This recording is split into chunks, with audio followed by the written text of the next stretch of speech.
What's up, you guys? It's Steve here, and we're hearing substantial amounts of more stimulus are going to be coming out. This just in the last 24 hours. And you guys, I've got some video footage you are not going to want to miss. Things are heating up, discussing what's happening right now with the pandemic. And this is your Build Back Better and stimulus check update. And you guys, take a look. Articles coming out like this in the last 24 hours. This from Steny Hoyer, the House Majority Leader in the House of Representatives, White House, to ask for more pandemic relief funds. Republican support is uncertain amid questions about the pace of approved aid and spending. But take a look, you guys, just coming out yesterday, the Biden administration is preparing to ask Congress for substantial funding to address the ongoing pandemic domestically and abroad, according to House Majority Leader Steny Hoyer. And Hoyer did not say whether congressional leaders would seek to tie the forthcoming supplemental spending request to the February 18th deadline for funding the government, which we had heard mentioned by Speaker of the House Nancy Pelosi, saying we might take bipartisan provisions and drop them into the spending bill to pass through the regular means, making more room for the reconciliation. But he added that the pandemic aid has immediacy and an urgency that should compel us to move quickly. And here is why. Take a look at this, you guys. 5 million Americans are staying home from work as Omicron threatens to set back the economic recovery. Wow. And this was written January 10th, the day of, we heard 1.5 million Americans contracted the virus in that single day. So this number is likely going to be going up with lots of people needing to stay home. And take a look, you guys. I'm just going to read these bullets really quick here because I want to get to the video footage here. But millions of Americans were likely in isolation last week with Omicron cases surging nationwide. Capital Economics projected that 2% of the workforce called out sick last week, in the White House may push for more stimulus plans to help small businesses ride out the Omicron wave. That is right, you guys. So right now there is a lot unfolding, and I've reported to you already that we've heard the White House say that they're taking into consideration more funding, more money, more stimulus they're going to be asking Congress for in the coming weeks to help get more vaccinations, more testing. We've heard lawmakers push to get more funding for businesses, and we've heard from the White House, and we've heard from Senator Ron Wyden that they also want to take into consideration those staying at home, these 5 million, even more than that, all these people stuck at home. How can we help families? What's going to be the best for them? And a lot of people are asking, will we see more direct payments due to that consideration or stimulus checks? I will keep you up to date on that, you guys. And the videos we're going to be seeing, there's discussions about just how severe this pandemic is, because right now this spread is absolutely incredible. It's overwhelming hospitals. Airports are shutting down. Over 5 million Americans staying home. 1.5 million infected just 2 days ago. And take a look, you guys. Dr. Fauci derides Ron Paul in Senate hearing as cases rise. You are distorting everything about me. They are saying they're making this political. And take a look, you guys.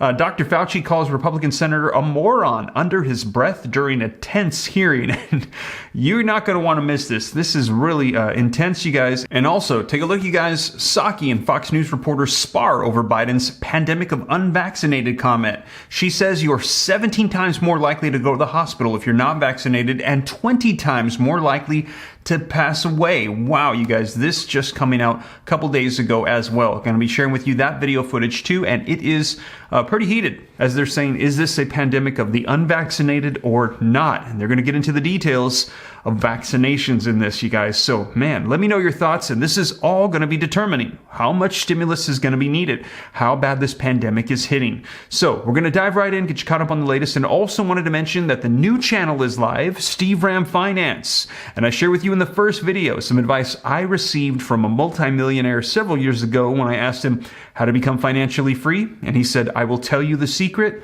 There are 3 things you need to focus on. And if you do so, you will also become financially free. I did what he told me, and it actually worked. So I'm hoping that this video is going to be helping people. Planning to get another video up here soon.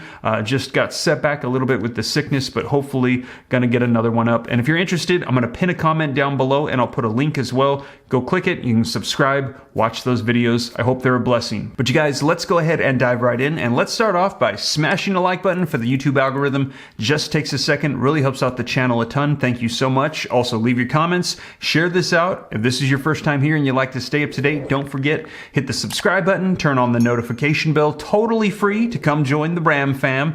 And if you got any specific questions for me, shoot them to me in the DM on Instagram at SteveRam3. Best way to get a hold of me directly. So let's dive right into the video footage, and warning, these are pretty heated debates and discussions, you guys, and we're going to be starting off first with Dr. Fauci and Ron Paul. This just came out, them discussing vaccinations, and things get kind of personal. Go ahead and take a look. Do you think it's a great success? Do you think it's a great success what's happened so far? Do you think the lockdowns were good for our kids? Do you think we slowed down the death rate? More people have died now under President Biden than did under President Trump. You are the one responsible. You are the architect. You are the lead architect for the response from the government. And now 800,000 people have died. Right. So you think it's a winning success, what you've advocated for government? Senator, first of all, if you look at everything that I said, you accuse me of in a monolithic way telling people what they need to do. Everything that I've said has been in support of the CDC guidelines. Wear a mask, get boosted.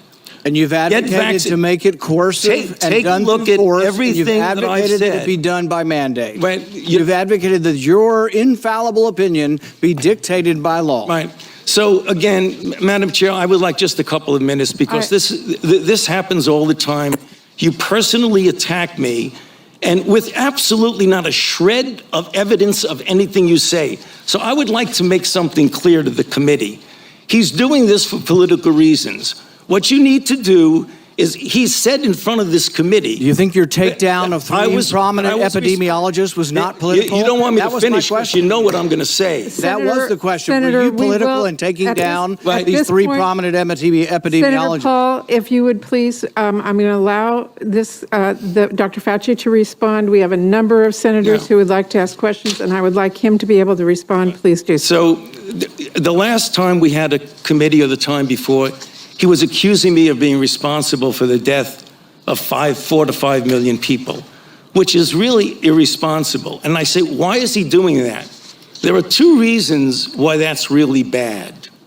The first is it distracts from what we're all trying to do here today, is get our arms around the epidemic and the pandemic that we're dealing with, not something imaginary. Number two, what happens when he gets out and accuses me of things that are completely untrue is that all of a sudden that kindles the crazies out there, and I have threats upon my life, harassment of my family and my children with obscene phone calls because people are lying about me.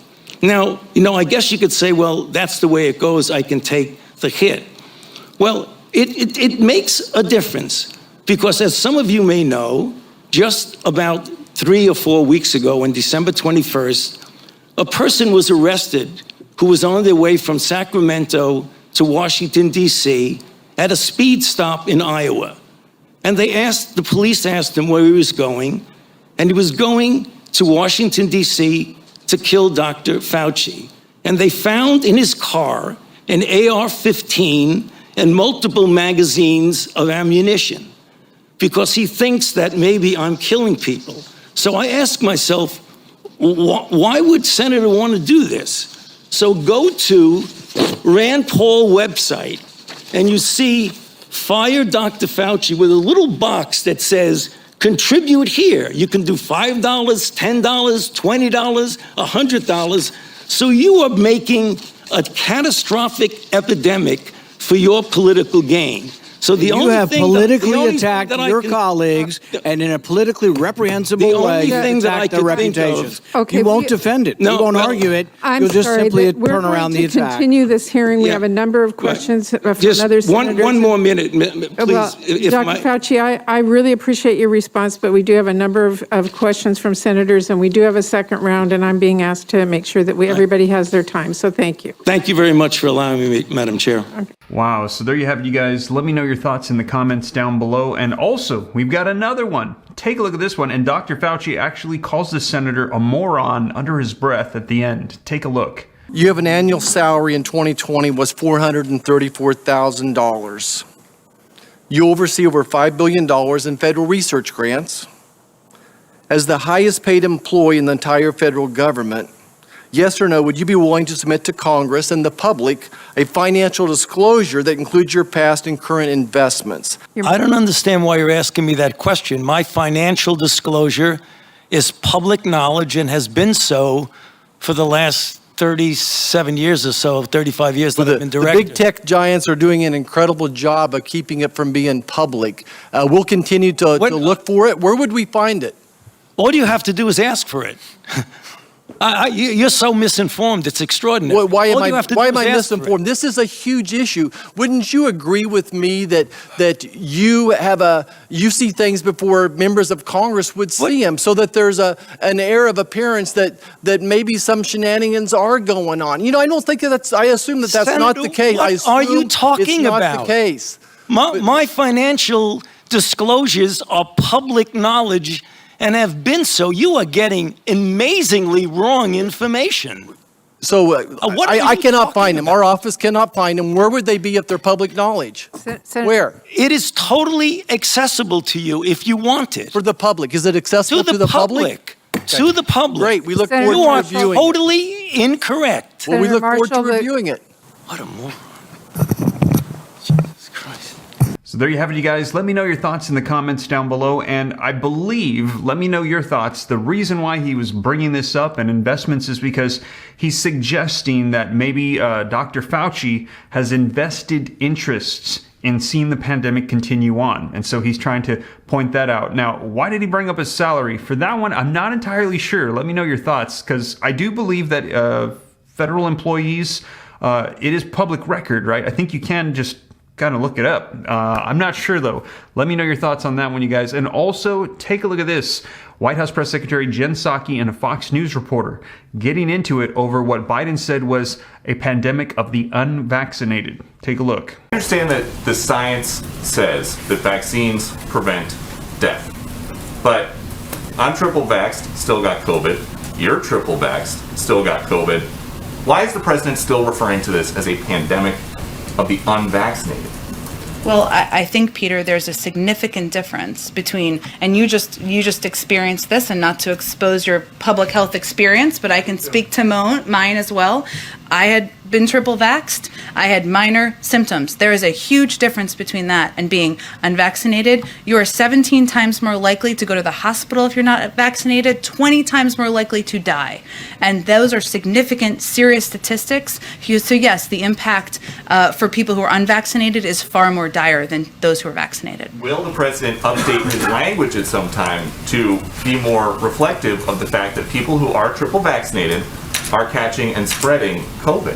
I think the president has said, as have we a number of times, that there will be breakthrough cases. There will be people who get COVID here, at different media organizations, at companies around the world, around the country, who have been vaccinated. But there is a significant difference between being hospitalized or dying and being vaccinated with more mild symptoms. Wow, so I know a lot of intense footage coming out. Things are really heating up right now, and we're seeing what's going to be unfolding with stimulus. As I shared with you, right now they're calling for substantial more amounts, and we're hearing that the White House is going to be doing this in the upcoming weeks. Right now they're addressing the voting rights. I shared that with you in the video I did earlier this morning. If you missed it, check it out right now. And we're hearing it's the same thing that's going on with stimulus, where right now Senator Joe Manchin and Senator Kyrsten Sinema are the two holding out, and they're saying that we need to keep the filibuster in place. Check that one out for more details, you guys. But we're going to be seeing what unfolds, and I'll keep you up to date here on the channel. And as always, thank you so much for joining me. If you made it this far and you haven't already, don't forget, smash that like button for the YouTube algorithm. Just takes a second, really helps out the channel a ton. Thank you so much. I appreciate it. Also, leave your comments, share this out. Consider joining the second channel, Steve Ram Finance, to learn about growing wealth and personal finance. If you'd like to stay up to date here on this channel, totally free to do so. All you got to do is hit the subscribe button, turn on that notification bell, and if you got any specific questions for me, I'm easy to get a hold of directly. All you got to do is hop onto Instagram and shoot me a DM at SteveRam3. But with that being said, you guys, hope this reaches you well. I'll catch you in the next one. Take care. God bless. This is Steve.